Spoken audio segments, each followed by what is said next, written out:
Hello everyone, and welcome to the first episode of a special event series here on CNC Productions, the Royal Caribbean Travel Vlog series. Here in this series, you'll experience a cruise vacation on the ship Allure of the Seas as we travel to exotic islands throughout the Caribbean Sea. From the lively town of Nassau, Bahamas, and the towering Mayan ruins of Chachoben, Costa Maya, to the beautiful paradise of Little French Key, Honduras, and the white sands and swaying palms of Cozumel. It was an unforgettable experience, and one that I would like to share with all of you. I'll be taking you through all the sights, from up in the air to underwater, giving my personal thoughts on each part of the trip and insight into the history behind each port. And without any further ado, you may now board the Allure of the Seas. However, each trip starts with the first step, in this case, the airport. We take off out of our local airport on our way to Fort Lauderdale, Florida, where the Allure of the Seas is docked.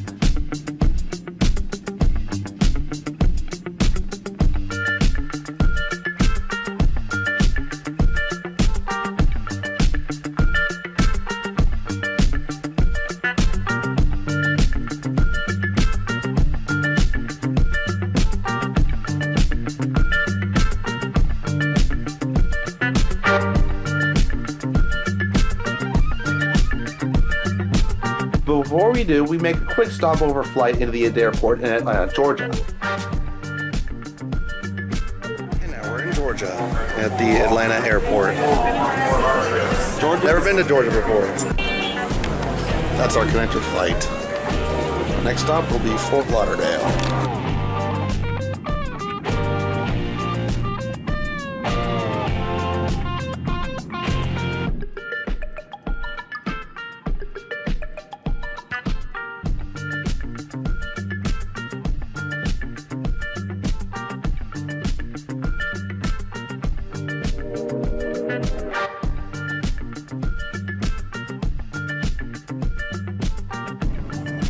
Another half an hour later, and we land in the Fort Lauderdale airport.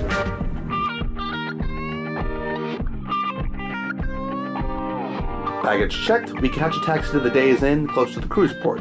The Allure was only a day away.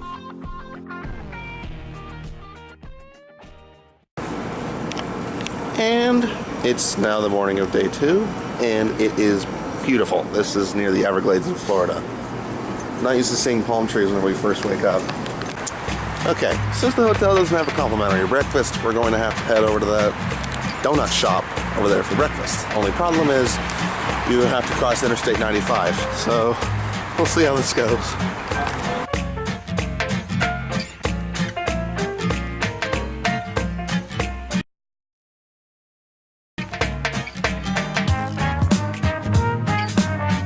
If I'm ever back in Fort Lauderdale, Jupiter's Donuts is on my to-do list.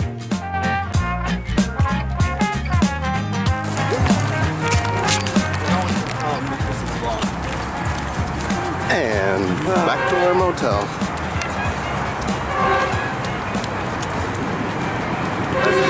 After charging across I-95, we wait a few minutes for the shuttle to take us to the dock.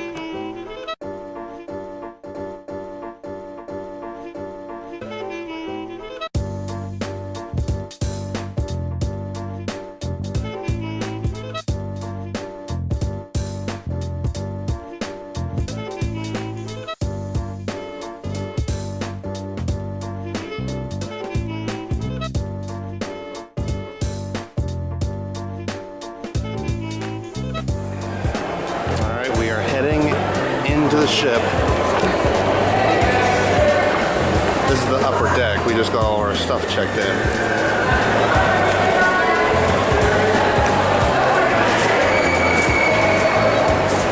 Here we go. Now we're going to have to wait a little bit before we get into the ship. We both are waiting to get on the ship right now. It is, let me show you the time. There you can see. It's 11:30. 11:30. We're going to be waiting here till 1. There's the ship. And we're about to board. And I'm telling you, this ship is huge. It's like a floating city.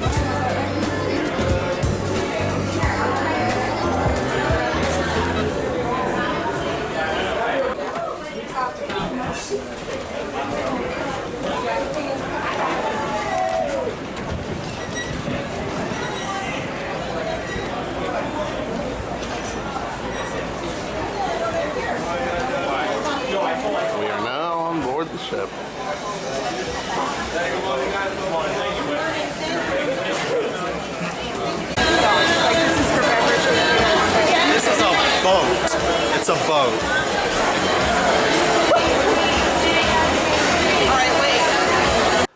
It's hard to explain the feeling you get when you first board the Allure and walk into the Royal Promenade.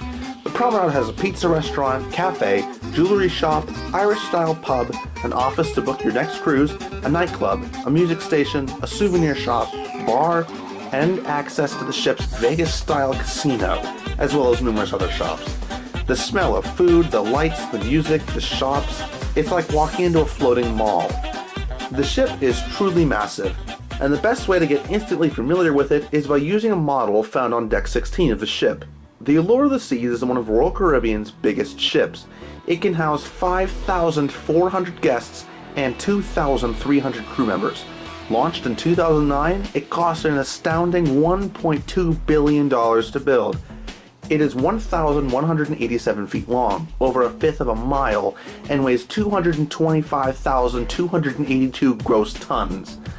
It is 16 decks high, has 27,000 horsepower with a top speed of 22.6 knots or 26 miles per hour. Near the front of the ship, on Deck 15, is the solarium, an adult-only area with bars, hot tubs, and a sunny, garden-like atmosphere. There are also swimming pools on either side of the ship and the center of Deck 15.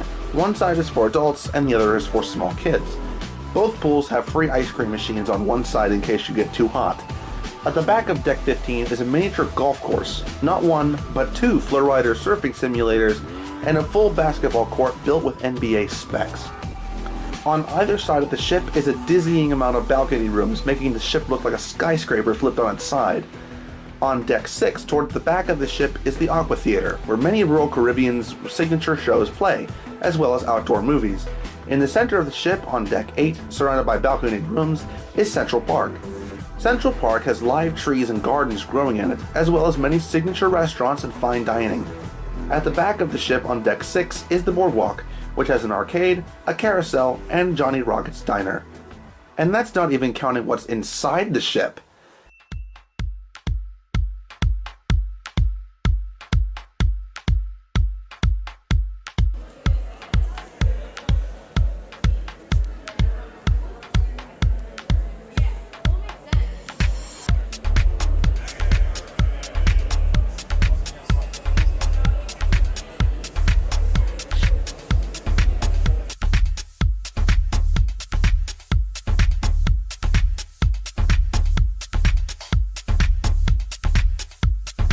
Beyond this door is literally a garden on board the ship. This is Central Park.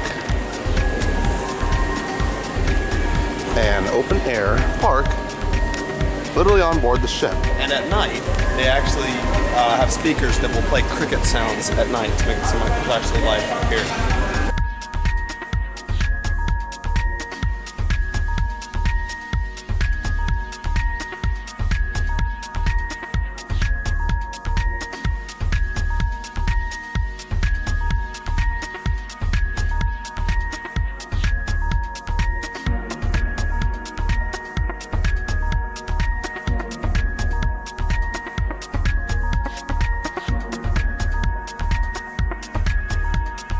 After taking a tour of the Boardwalk and Aqua Theater, we make our way to the top deck to look over the port. That's an aircraft carrier, or a battleship, either one, right across from the cruise ship, so if we're attacked, at least we know we'll be safe. And then right down here, Sister ship over there. that's the sister ship for Allure of the Seas, Freedom of the Seas, right across from us.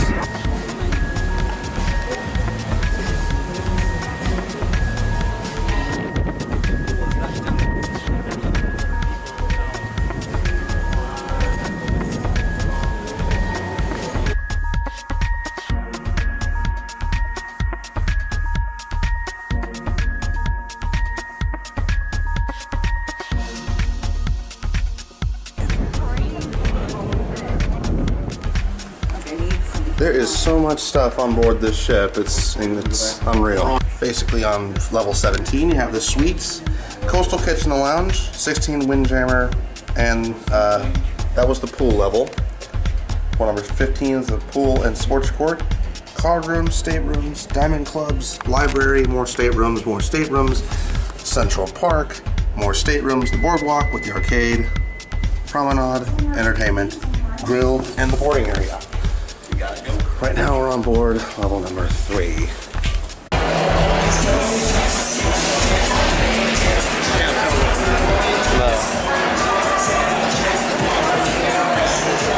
We've been intrigued by the glitzy looking floors, and we're going to travel down there now.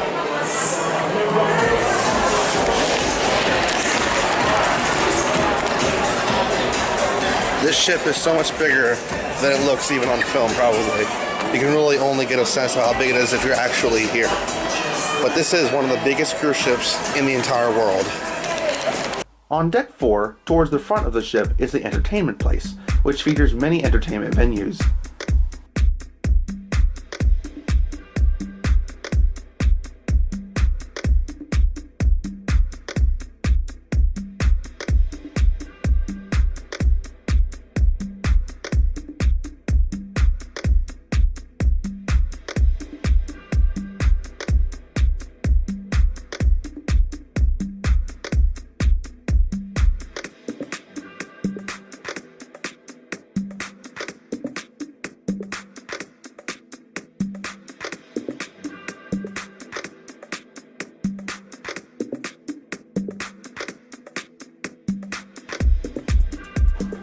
There are 3 massive dining rooms on floors 5, 6, and 7.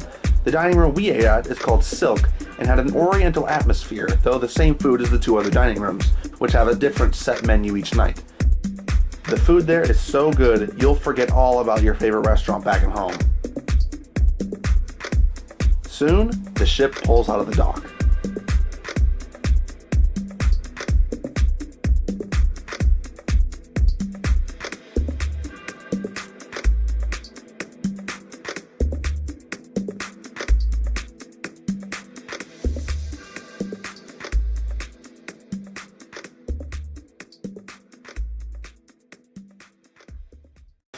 Alright, we're going to take a quick tour of the boardwalk area downstairs and go see exactly what they have. They should have an arcade down there, so I'll be able to check that out as well. It's almost just like a carnival or a boardwalk in the middle of the night. This is awesome. Carousels up, have the shops, and the arcade. So let's see exactly what's in here.